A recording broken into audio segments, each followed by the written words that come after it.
ndagiwe n'umushumba mwiza, ndagiwe n'umushumba mwiza,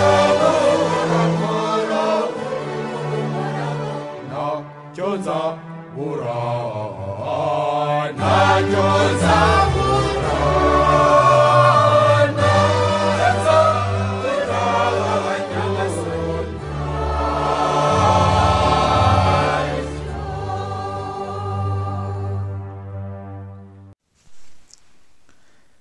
Bavandimwe, muri uyu mwanya tugiye kuzirikana amasomo matagatifu Kiliziya yaduteguriye kuri iki cyumweru cya kane cya Pasika.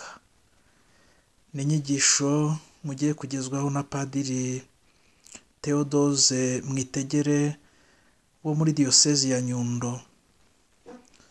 Amasomo y'uyu munsi, isomo rya mbere turarisanga mu gitabo cy'ibyakozwe n'intumwa, umutwe wa 2 umurongo wa 14 kugera ku wa 41. Isomo rya mbere, isomo ryo mu gitabo cy'ibyakozwe n'intumwa.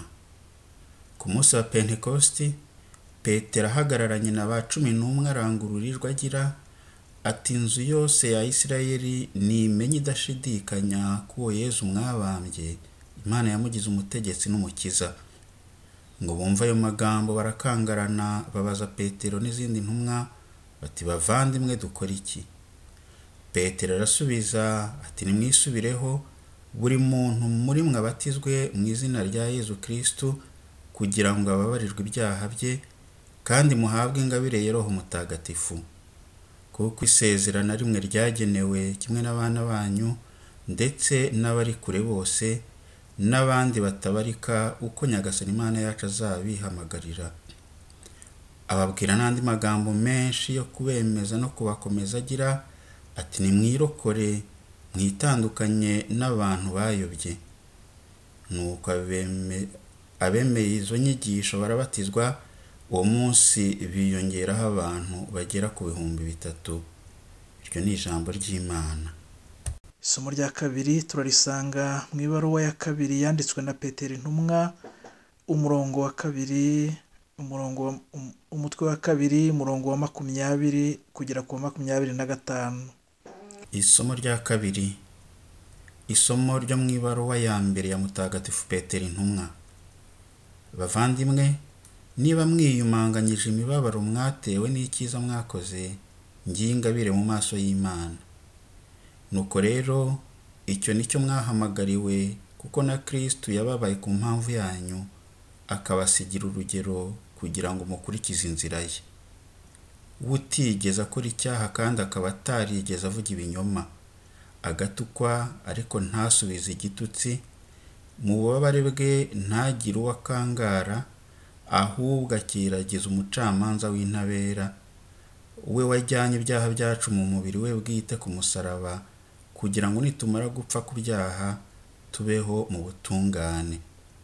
Niwe nyiri ibikomere byabakijije. Koko rero mwari mumeze nk'intama zatatanye, none ubu ngubu mwagarukiye umushumba n'umurinzi wanyu. Iryo ni ijambo ry'Imana. Ivanjiri yo iri mu ivanjiri uko yanditswe na Yohane, umutwe wa 10 umurongo wa 1 kugera ku wa 10. Amagambo yo mu ivanjiri ntagatifu uko yanditswe na Yohane. Muri icyo gihe Yezu abwira abafarisayi ati, ndababwira ukuri koko, umuntu utinjirira mu irembo ry'urugo rw'intama ahubwo akuririra ahandi aba ari umujura n'igisambo. Unyura mu irembo we aba ari umushumba w'intama. Uwugarira irembo aramwugururira, n'intama zikumva ijwi rye, maze agahamagara intama ze mu mazina yazo, nuko akazahura. Intama ze zose iyo amaze kuzikura mu rugo, azijya imbere zikamukurikira, kuko ziba zisanzwe zizi ijwi rye. Ntizikurikira uw'ahandi, ahubwo ziramuhunga, kuko ziba zitazi ijwi ry'abahandi. Yezu yabahaye icyo kigereranyo, ariko bo ntibamenye icyo yashakaga kubabwira. Nuko Yezu ati, ndababwira ukuri koko, ni irembo ry'intama. abandi bose baje mbere yanjye ni abajura n'ibisambo n'intama zanze kubumva. Nigerembo uzanyuraho yinjira azakizwa, azishyira yizane kandi abone urwuri. Umujura agenzwa no kwiba no kwica no kurimbura. Jye rero nazanywe no kugira ngo intama zigire ubugingo kandi zibugire busagambye. Iyo ni ivanjiri ntagatifu. Bavandimwe, iki cyumweru cya kane cya Pasika bakunda kucyita icyumweru cy'Umushumba mwiza, kubera ko ivanjiri y'uyu munsi ari ya yindi Yezu yigereranya n'umushumba mwiza nyine. Iki cyumweru kandi Kiliziya yagennye ko kiba umunsi mpuzamahanga wo gusaba ngo Imana igwize muri Kiliziya yayo umuhamagaro w'abasaserdoti n'abihayimana.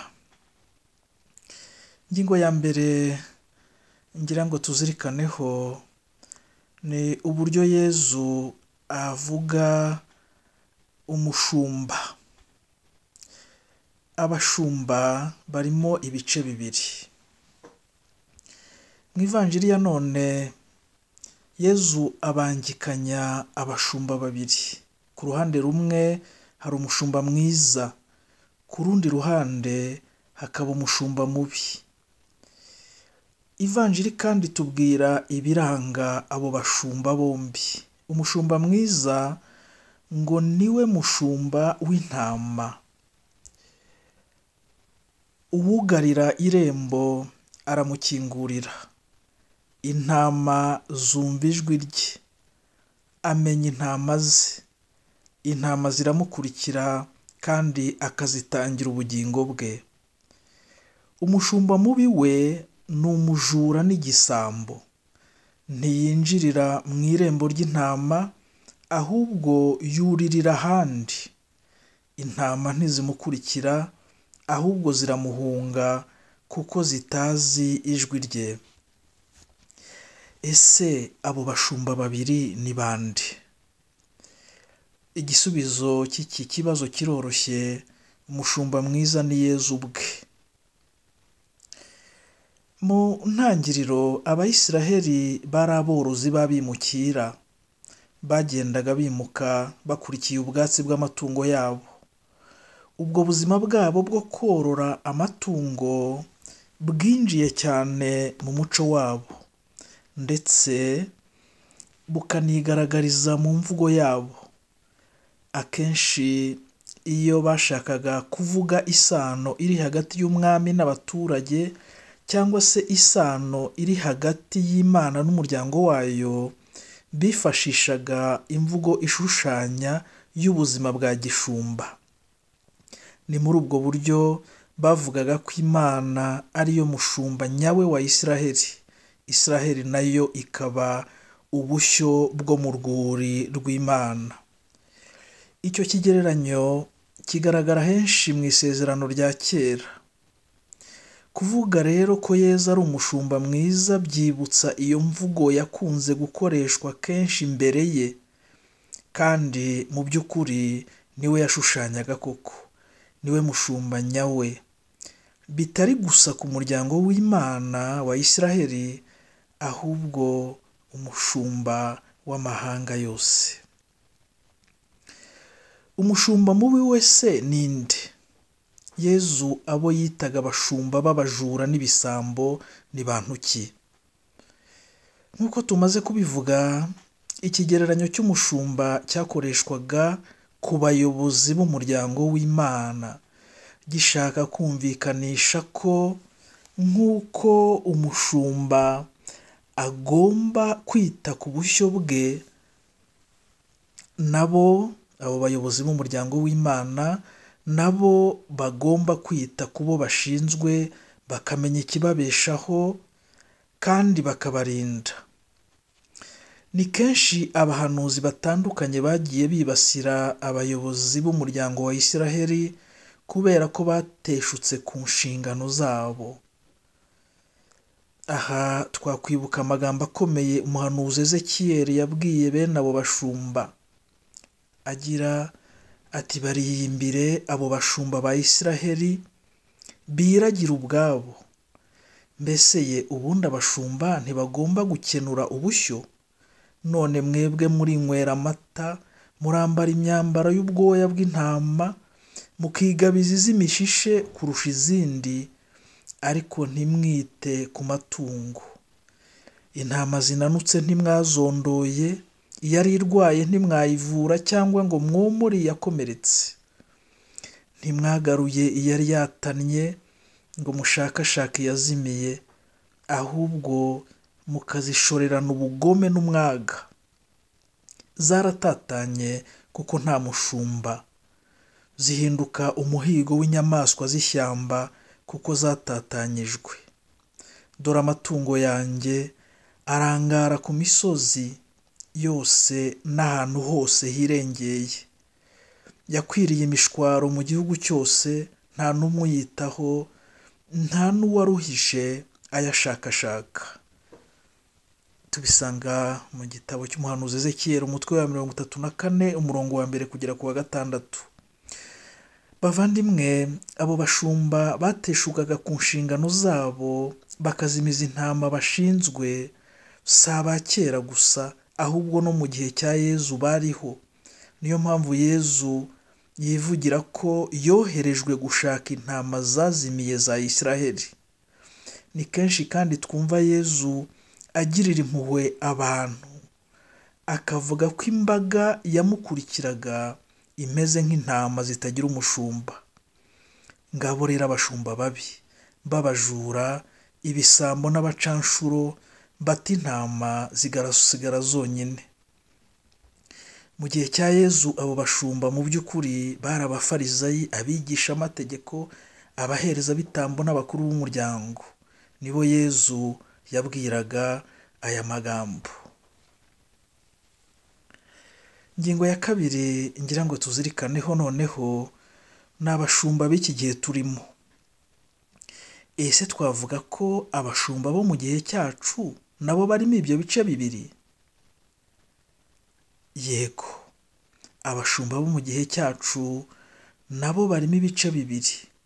Hari abashumba beza bitangira ubushyo, hari n'abaza koko ari abanyamahanga batazwi n'intama, bakaza ari ibyaduka, bakiyita abashumba, abadiyakoni, bishopu cyangwa apotere. Ayo ni amazina tugenda twumva muri iki gihe. Bagashinga amadini y'urudaca, maze intama zikava mu rugo zikabohoka inyuma. Iyo witegereje neza usanga basa na bariya Yezu na Ezekiyeli nabivugaga mu kanya. Kwiragira ubwabo aho gukenura ubushyo, kwinywera amata y'intama ndetse iz'imishishe bakazibaga nibyo bibaranga. Kandi koko igishishikaje abo bacanshuro b'iki gihe ni uguturisha menshi no gusahura intama bihaye kuragira. Ibyo bazambuye bakabyiyambikamo imyenda y'imihemba, bakabiryamo by'agatangaza, kandi bakabyubakamo amazu y'akataraboneka. Iwacu muri kiliziya icyo gishuko naho gishobora kuhagera. Abafite inshingano zo kuyobora bagomba guhora bari maso, bashishoza. Ingingo ya 3, ndagira ngo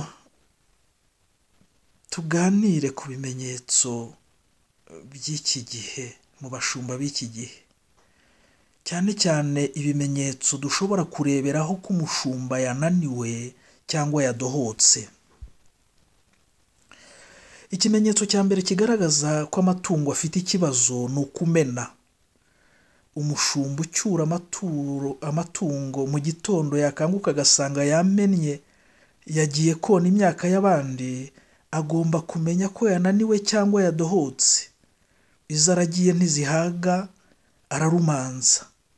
Iyo ari umusaseridoti akabona abakirisitu be baragenda bagabanuka mu kiliziya, yaperereza agasanga bashiriye mu tundi tudini turi hafi aho, ni ikimenyetso cyagombye kumutera kwikebuka akareba niba ataradohotse cyangwa akananirwa. Aho gushakira hambere na mbere ni mu nyigisho no mu masakaramentu atanga, ndetse n'uburyo afasha abashinzwe gusenga. Ese bibamara inyota n'inzara bafitiye Imana? Dushobora gufatira urugero ku nyigisho Petero yatanze mu isomo rya mbere. Ni inyigisho yageze ku mutima w'abamwumva, kandi bifatira icyemezo cyo guhindura imibereho. Koko rero intama kumena zikajya guhunahuna mu kw'abandi zishobora kuba zirumanga. Gusa nanone kumena kw'amatungo ni ikimenyetso, kuko bishobora no kuba atari ukuri. Ni ikimenyetso cy'uko umusaseredoti ananiwe cyangwa se yadohotse, ariko bishobora no kuba atari uko kuri. Kumena kw'amatungo ntibiterwa no kudahaga gusa. Amatungo ashobora kumena kandi yahaze, bigaterwa gusa n'umururumba wayo. Icyo gihe ikosa si iry'umushumba, ni amatungo adashobotse. Kandi koko turabizi bavandimwe, hari abakristu bagira ingeso yo gutaratamba mu ngirwamadini kandi ntacyo baburanye kiliziya. Hari abagenda kubera agahararo, ariko abagenda benshi ni ukubera inyungu zabo zitandukanye. Inka yica kandi igatera imigeri igeraho ikananiza umushumba. Ni ngombwa burya ko intama nazo zorohera umushumba akaziragira. Ikindi kimenyetso gisa naho ari gito ariko mu by'ukuri gikomeye ni Yezu wagitanze. Ni ukumenya. Iyo umushumba ahise, abantu bakibaza uwo ari we, ugasanga mu bushyo bwe ntazwi, cyangwa n'abamuzi bakagira ipfunwe ryo kumwita umushumba wabo, nacyo ni ikimenyetso gikomeye cy'umushumba unaniwe cyangwa wadohotse. Burya iyo umusaseredoti ahise, abana bakaza birukanka bati padiri padiri, n'abakristu bati dore padiri wacu arahise, ni ikimenyetso kigaragaza ko bakuzi. Iyo bakuzi bakwita uwabo, padiri wacu. Biganisha kuri bya bindi Yezu yavugaga mu ivanjiri ku mushumba mwiza. Intama ze ziramuzi nawe akazimenya. Iyo nshinga kumenya muri Bibiliya ivuga ikintu kirenze kuba uzi amazina n'umwirondoro w'umuntu. Isobanura kwiyumvamo intama, nazo zikakwiyumvamo, kunga ubumwe nazo, gusabana nazo. Ikindi kimenyetso cya nyuma twavuga kiranga umushumba wadohotse cyangwa unaniwe ni ukubura uburyohe. Burya ikiranga umushumba nyawe ni ukuryoherwa no kuragira. Nabyirukanye n'umusore wigaga mu mashuri yisumbuye, yigaga ahantu hendaga kuba kure. Akiri muto yari yararagiye nk'igihe kirekire. Kenshi rero iyo yabaga ari ku ishuri yakumburaga kuragira inka, agasaba uruhushya, ndetse rimwe na rimwe barumwima agatoroka akaza kuragira. Hari ubwo yazaga kuwa kane agasubirayo ku cyumweru nimugoroba akagenda yishimye cyane. Kumubona inyuma y'inka byari bishimishije. Umushumba nyawe iyo abonye inka zirisha zishishikaye araryoherwa. Yazicyura zicyuye amabondo, akizihirwa agataha ziririmbira, ndetse yagera mu rugo rimwe na rimwe kurya bikamunanira kubera guhaga umunezero. Ikindi twavugaho ni uburyo bwo kuragira. Umushumba umenya kuragira neza nuzi no kurisha. Mutagatifu Agusitini ari umwepiskopi, yajyaga yigisha abo yarashinzwe kuragira, ababwira ko aho arisha nabo ariho abaragira. Kwigisha bisaba kubanza kwiga no guhora wiga. Gutagatifuza bisaba kubanza kwitagatifuza. Kuyobora bisaba kubanza kuyoboka umushumba mukuru. Iyo umushumba azi kurisha neza, amenya no kuragira neza. Turavuga gusa se ibijyanye n'umushumba? Oya, kuko ivanjiri y'uyu munsi yavuze no ku ntama. niyo ngingo ngira ngo dusorezeho. Bavandimwe, nk'uko maze kubibabwira, ivanjiri ya none ntivuga gusa inshingano z'umushumba, ahubwo igaragaza n'inshingano z'intama.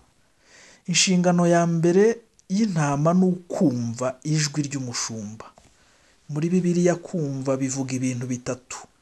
Icya mbere ni ukutumvirana, ni ukuvuga kumva neza icyo ubwirwa. Hari umwana twakinanaga ndi muto wakundaga kurangara cyane iyo se yamutumaga isuka yamuzaniraga inkono y'itabi. Icya kabiri ni ukuzirikana. Ntabwo bihagije kumvisha amatwi ijambo tubwirwa, ni ngombwa no kurizirikana. Kurizirikana ni nko gukanjakanja ibyo umuntu arya. Icyo gihe birakuyoboka. Iyo utazirikana ibyo ubwirwa, bisohoka uko byinjiye, mbese nk'umwana bagaburiye impungure akajya azihirikiraho atazikojejeho iryinyo. Zinjirira hejuru zigasohokera hepfo zisa uko zasaga zinjira. Icya gatatu kumva bivuga ni ugushyira mu bikorwa. Yezu niwe utubwira ko umuntu wumva ijambo ntarishyire mu bikorwa ameze nk'umusazi wubaka inzu ku musenyi, ibiza byaza igahirima igahinduka ubushingwe. Iyo ni inshingano ya mbere y'intama, kumva umushumba. Inshingano ya kabiri Yezu yavuze ni ugukurikira umushumba. Gukurikira byo bisobanura iki? Bisobanura gukurikiza. Aha twakwibuka amagambo y'indirimbo dukunda kuririmba mu gihe cyo guhazwa. Tugenze uko ugenza, rugero rwacu, tukumenye, tukugane, dukundane, wowe nzira ijyana mu ijuru kubana n'Imana. Ni nabyo isomo rya kabiri ryatwibukije ko Yezu yadusigiye urugero tugomba gukurikiza. Inshingano ya gatatu y'intama ni ukudakurikira uw'ahandi. Aha ni ukwirinda kuba za ntama zimena kandi ntacyo zabuze. Ni ukwirinda kwiruka inyuma y'inyigisho z'ubuyobe zagwiriye muri iki gihe turimo. Ni ukuba ingingo nyabuzima za Kiliziya umubyeyi wacu. Bavandimwe, ndagira ngo nsoreze ku bintu bitatu byiza ariko birutana mu bwiza. Hari ikintu cyiza, ni ukuba umushumba mwiza. Hari ikindi kintu cyiza cyane, ni ukuba intama. Hari ikindi kintu cyiza noneho bihebuje, ni ubumwe hagati y'intama n'umushumba. Ni ukuvuga umushumba uzi intama nazo zikamumenya. Ngizo inzozi za Yezu. Twese ari abashumba n'intama tumufashe kuzikabya. Bavandimwe, mbifurije mwese kugira icyumweru cyiza.